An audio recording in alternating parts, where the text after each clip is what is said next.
What is going on, you absolute legends? Another episode of 4x4 Camping and Adventures.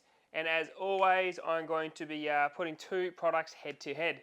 So, $30 Ridge Rider tire deflator, which is a pretty standard valve remover. You know, you can pick them up anywhere, nice, cheap, easy to get a hold of, versus the $200 Indeflate.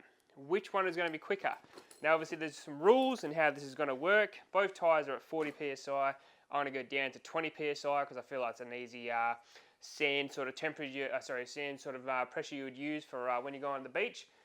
Now what I'm going to do, Indeflate first, bring them both down to 20 psi and time obviously, and then I'm going to go from one tyre to the next, including the time it takes you to walk between the tyres on the valve remover.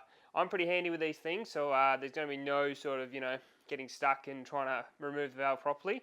I've done hundreds and hundreds of tyres with this guy, so it'd be interesting to see which one's going to come out on top. Is it worth spending $200 on an Indeflate, or is it worth sticking with a $30 trusty job? Now, full disclaimer, in my last video I didn't touch on, which is probably not relevant to me, but maybe the elder generation.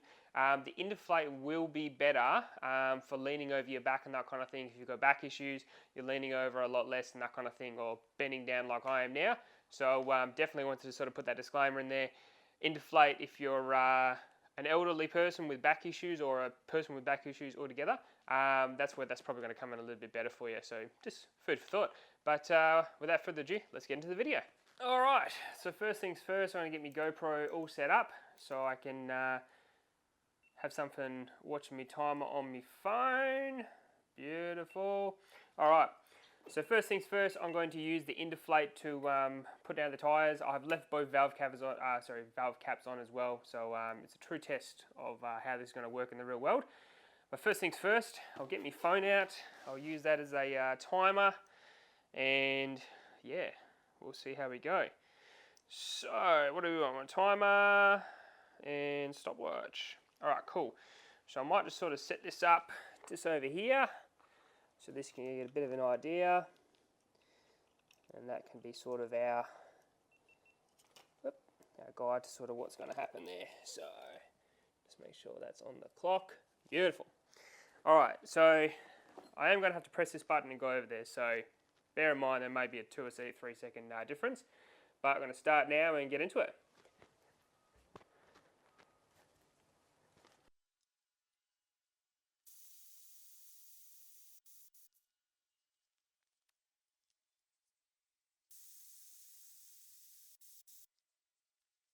That's time.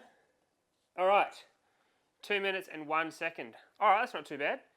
So let me pump them back up to 40 psi and see if the, actually I'll lap that, beautiful. So I've already got 2 minutes and 2 minutes and 1 second for the valve remover. So pump them back to 40 psi, and let's see how the Indeflate goes. All right, so back up to 40 psi on the dot. If not, maybe it's a touch over. So what I'm going to do is I'm going to take these hoses off, because that won't be fair as we all hooked up already, and it's going to be put back into the bag in a pretty standard manner. Sort of wrap up all the hoses and all the rest of it, but pretty standard. As I said, it's going to get tangled up in this bag, just so you're aware. I can probably wrap it up a little bit better, but every time it gets tangled up anyway, so. Alright, so we'll start the timer on the Indeflate, going from 40 psi down to 20 psi. Let me get my phone ready, and we'll start the timer again. Alright, so what I might do is I might just put this over here so it's not such a, again, there's going to be a couple of seconds here, so don't get too excited. Alright, start the timer. So, let's get him out, have a squeeze. So, that's how I normally do it, just grab one end, pull it all the way out, and you're ready to go. Alright. Didn't put the dust caps back on, my apologies, but maybe we can add a couple of seconds to the whole thing. All right.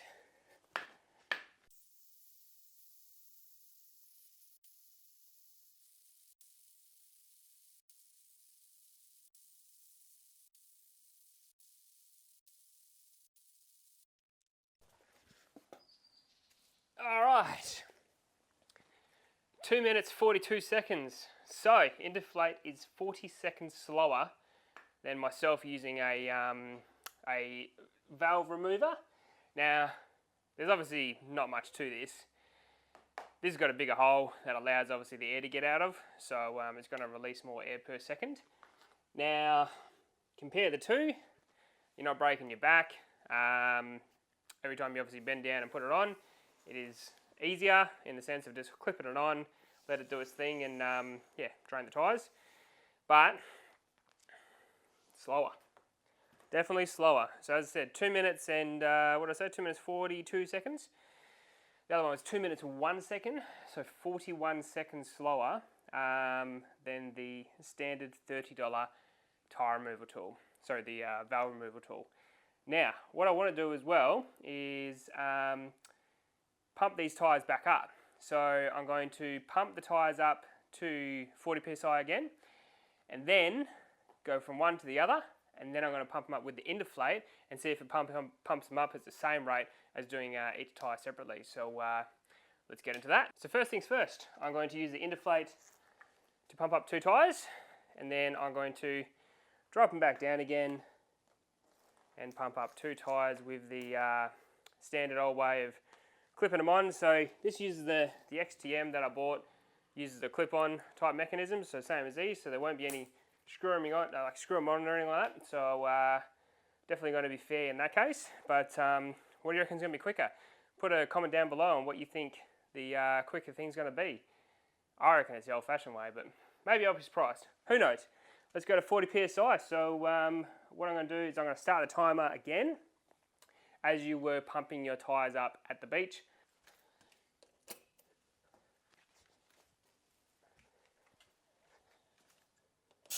Alright, car's on, everything's primed. So, let's see who wins. Indeflate versus the old-fashioned way. Let's do it. 3, 2, 1, go! Alright.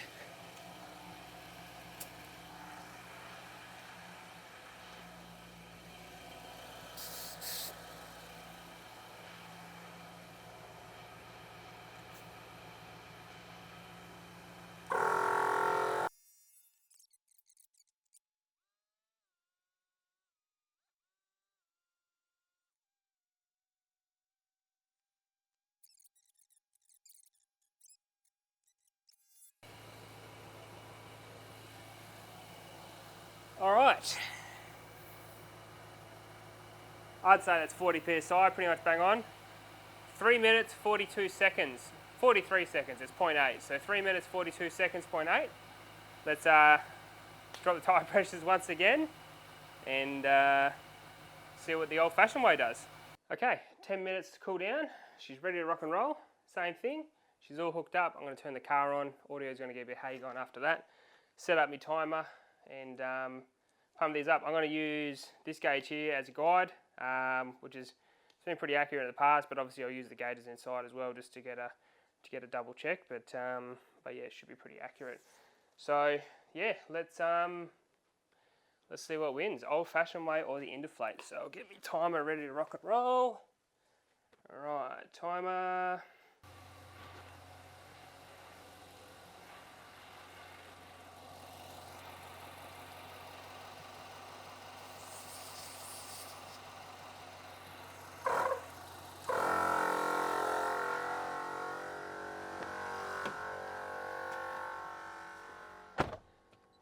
Now everyone playing at home, you might have seen me there, I didn't have the clip on. Unfortunately, the clip decided to break halfway through the test.